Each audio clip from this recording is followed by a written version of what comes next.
intambara ya Simbizi ya SEMAVUMBA n'umuririmbyi SATB burya iracabandanya. Simbizi ya SEMAVUMBA wakubwira ati intambara yaraheze ariko urugamba rurabandanya. SATB nawe akakubwira ati sindota manika amaboko nzogwanira no muziki gushika. Ivyo bintu vyaraye vyadutse muri rijoro rikeye aho umuririmbyi SATB yashoboye kwandika ku rubuga rwiwe rwa Facebook asanzwe akoresha rukurikirana n'abantu barenga ibihumbi 90 na ariko atari SATB official, ari iyindi page yitwa SATB Diary, ariko akaba ari wayikoresha nyezina ndetse akanavyemera neza yuko ari we asanzwe ayikoresha. Ngo yanditse ibiki? Reka manze ndakubwire gatoyi ibintu vya Simbizi ya SEMAVUMBA na SATB iyo vyatanguriye.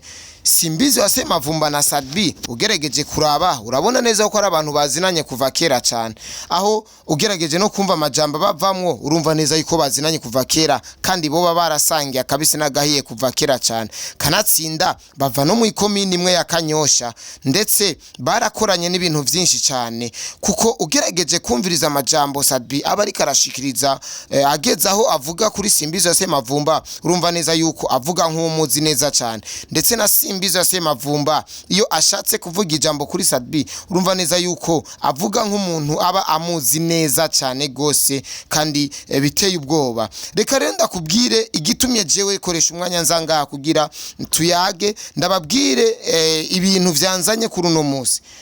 Ni SATB Diary ya page nyine nakubwira neza yuko ikoresha umuririmbyi SATB isanzwe ifite abantu bayikurikirana barenga ibihumbi 95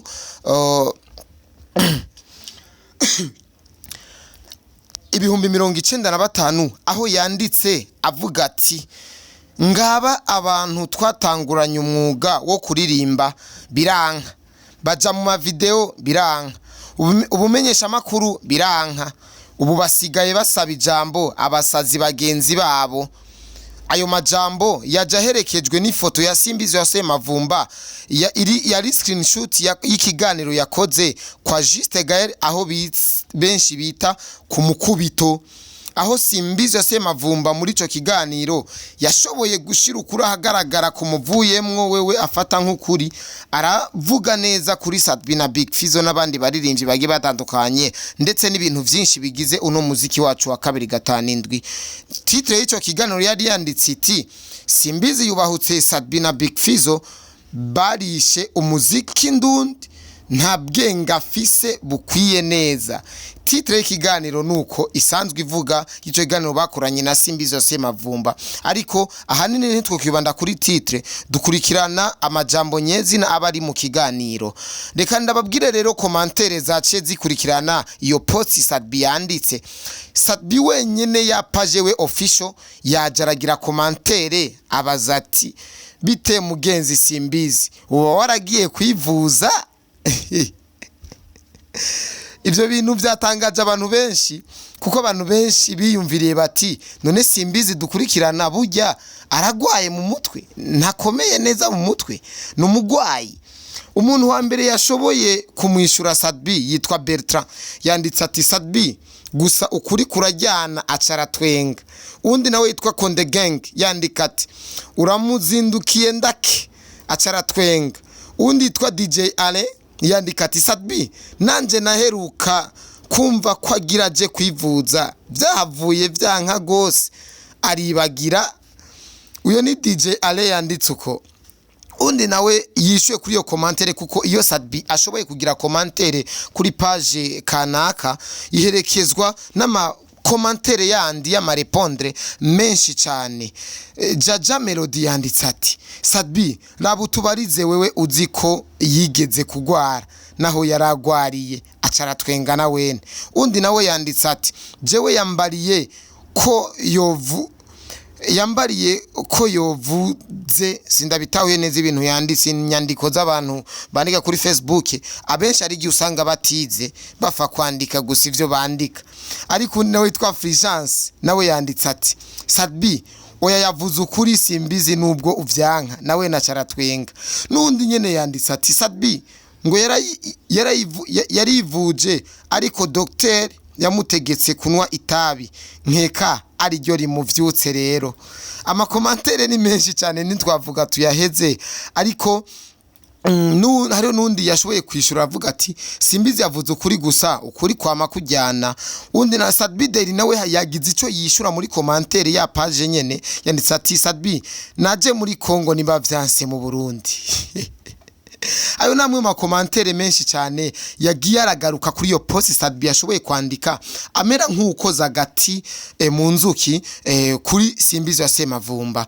Ariko rero Simbizi ya SEMAVUMBA nk'uko akunze kwita ko ari umunyoni nawe nese umuntu akunze kujya umunwa cyane n'umuntu adashobora kubona ikintu ngo acirengagize n'umuntu adashobora gufata ikintu na kimwe minenegwe kanatsindiye wibahutse ukamuvuga ko ikintu na kimwe ategerezwa kukwishura. Simbizi ya SEMAVUMBA yagiye ku rubuga rwe rwa Facebook arandika ati afata ya screenshot ya SATB diary ya postinga aca yandika ko amajambo avuga ati bene wacu ubu twese hamwe tuzohurira kuri concert ya Kensol kubera nta kuntu nzo kwamangwanira abantu banyita umusazi.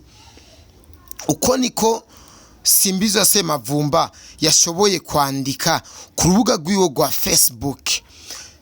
Umuntu wa mbere yamwishe super fans wa Simbizi ya SEMAVUMBA yanditse ati yamugire commentaire yandika ati iyo utayindero nawe barayigutera ivyo ukora ntivyari bibi cyane ariko wabisizemo agasuzuguro none nawe biriko bikugarukako. Uwundi yamwishuye yavuze ati ahubwo Kenny azogende yegeranye n'uturi muri berbe agende adutwaye ndamufana kuri korabo yahaye umurundi wacu ntibadutaye hasi quality.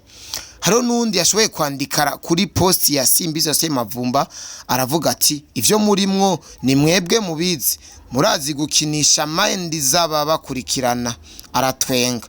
Bobo Bonere yanditse ati wewe urabura akantu bro kuki ugomba kuvuga ikintu ni nk'itegeko niwe uzorihira abazojayo. Undi nawe witwa Armand yavuze ati none gasha kushaka kubavuga ata discipline ubishizemwo. Nundi hitwa Mugisha yanditse ati wihangane bro nta ukundwa na bose nk'ifaranga kandi imisuzi y'ibikere ntikubuza kuvoma. Aya makomantere yo kuri Facebook jarangyohera umwanya umwe ariko rero Simbizi ya SEMAVUMBA bakojeje gati mu nzuki koko kuko yaciye asimbira karindi ku rubuga rwa Facebook yandika ati bene wacu ubu tuzohurira kwa Kensol kuko abacu barahumirije reka twakira bakanura. Aca arasubira kandi arandika ati wa muvandimwe yanjana Serbi uko niko anyandikiye umunyoni. Uyo muvandimwe rero yafashe ifoto ya SATB imaze igihe kirekire cyane ifoto novuga yuko ari nkiyo mu 2018 yamwandikiye ati mubwire abanza gabanya madeni kuko iyo andiha mba naraguhaye ukaja kwivuza. Uyo muvandimwe wiwe nuko yanditse. Bakunzi bakoresha umwanya media nimba dufashe kano kanya kugira tubayagire kuri ibi bintu beko beripasa muri no muziki wacu suko tuba dushaka gutwenga canke kubatwenza ahubwo nuko tuba dushaka kumva namwe ico muba mushobora kuvuga ku bintu babiriko biracana cana ko kumbuga hirya nino. Ese murashigikiye ko SATB yofata akandika ku mbuga ziwe yuko Simbizi ya SEMAVUMBA yobagwaye mu mutwe ndetse uremeza ko Simbizi ya SEMAVUMBA yobandanya shimiriza abarundi kuja mu biteramo vy'abanyarwanda mu gihe ugo rugamba ari we yarutanguje ahimiriza abantu yuko batoja kwakira abanyamahanga bashobora kuba baje.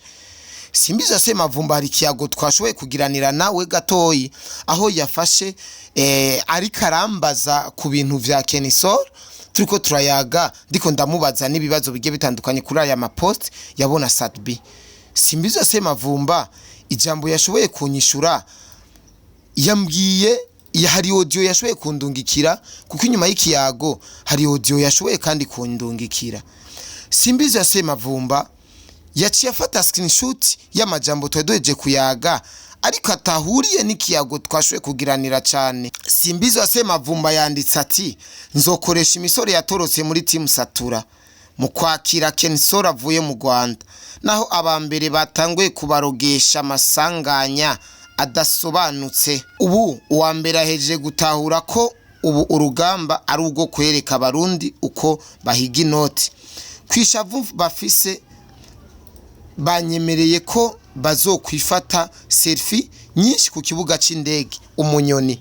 Ico ni kiyago twagiraniye carenze iminota 15 aho Simbizi SEMAVUMBA twayazi ibintu vyinshi bige bitandukanye. Ariko rero wewe mukunzi wakoresha umwanya media, reka ndaguhereza akanya ushe gukurikirana ikiyago twagiranye na Simbizi SEMAVUMBA. Ndagarutse ndakubwira ibindi. Umva we koresha umwanya ikasha ntabere ryayaze gusa ni hamwe nyene bavita kwigovyora. None ubize ko SATB yadekonye, SATB yaraye vyatari. Wowe umuntu ariko arabagwanira urugamba rwo kugira baronka amahera agacagenda kuvuga ko yagiye gukorera ubusa.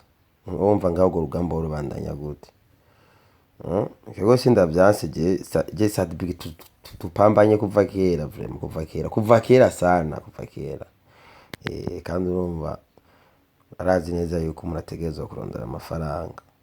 Ubu ni tukiri mu ruga ko dukeneye kumenya ati none twego twatanguye kera abakuze batubona tuzobereka iki.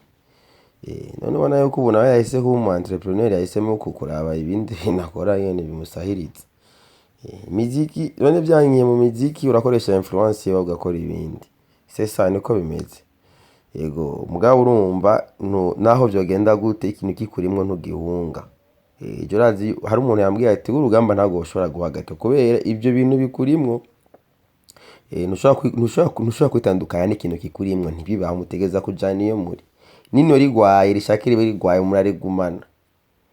Uravyumva umutima ugwaye ntibawukoramo ngo bashiremwe uwundi nabakiyaga nawe inoyo barashobora kurikata ngo umutima urazi nyababadirishaki. So ndo hivyo sasa baragerageza kuvura hari igihe bikira n'igihe vyanka nibiro turiko turagira.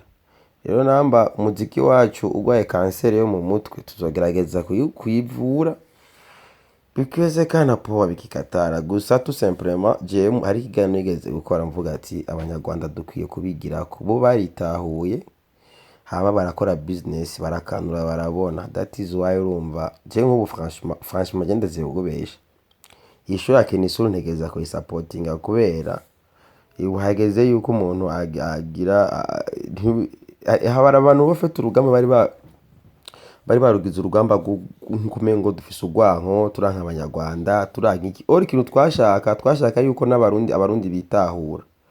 None ubonye bene wanyi base kwitahura okay shigikira bitahuye hama ukorande gusikira important nuko aba barundi bazana abanyamahanga baduha agaciro dufate nk'ubu urabona yuko hari ingingo zafashwe bamesha amakuru bamwe bari haye agaciro.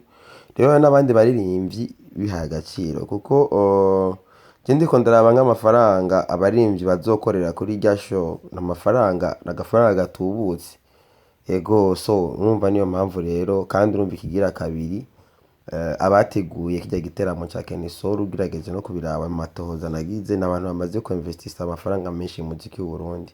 Kandi urazi ko na Kensol ujya muririmbyi Kensol niwe muririmbyi wenyene indirimbo yiwe ivuzwa cyane ku mateleviziyo akomeye yo mu Rwanda bavuga ko no mu maboate ari umuntu yahora mu Rwanda yambwiye yuko ugiye nko muri club gasaba indirimbo mu Burundi ntayo bakuvugiriza kirese bavugiza ya Kensol. So rero ubonye nk'umunyarwanda yashoboye kuriha collabo muri imvyo mu Burundi bagakora ikintu. Rero urumva franchement umuntu nk'uyu utamushigikiye ubaye mu hypocrite. Ubaye injyajya ni hamwe nyene bacavuga ati abarundi turi inzigo dufise ugwanko. Jewe nta gwanko mfise uravyumva SATB ndamukunda naho ivyo abona peut-être ibi nawe aramvuga yuko ndumusazi yavuze ko ndumusazi ko birumvikana. Iyo ufashe umwana wo mu windwi ukagenda hari ibiharuro byitwa ama primitive bigisha mu mpera bo kera twavyisinze ubu bavyiga cyari. Rero gacu ufata umwana wo mu windwi dufate n'umwana abo wa mbere muri 7e winje nimwe nyene abantu bavuga bati ibi biharuro ni 100%. Ugiye kumusigura ibintu by'ama primitive akubona yuko uri umusazi ko yari ingazi abatarahura nazo. uravyumva. Niyo mpamvu rero bisaba rero ku mwanya azogere mu mwaka uwo mwaka hamwe avuga ati ayo kumbe vya bintu Simbizi yavuga bwa bundi ntihari umusazi mugabo urumva en plus na wewe ugiye gusigurira umwana wo mu windwi biga nawe umva uri umusazi uri kuramubwira vyo mugabo ntiharagera ko bimubwira. So niyo mpamvu rero mvuga yuko urugamba jewe ngo bandarubandanye mu kwereka abarundi ingene business y'umuziki koko. Yego niyo mpamvu mburiye hafi ku murundi abagomba gukora iyo business cyankorana n'ibihari. Yego.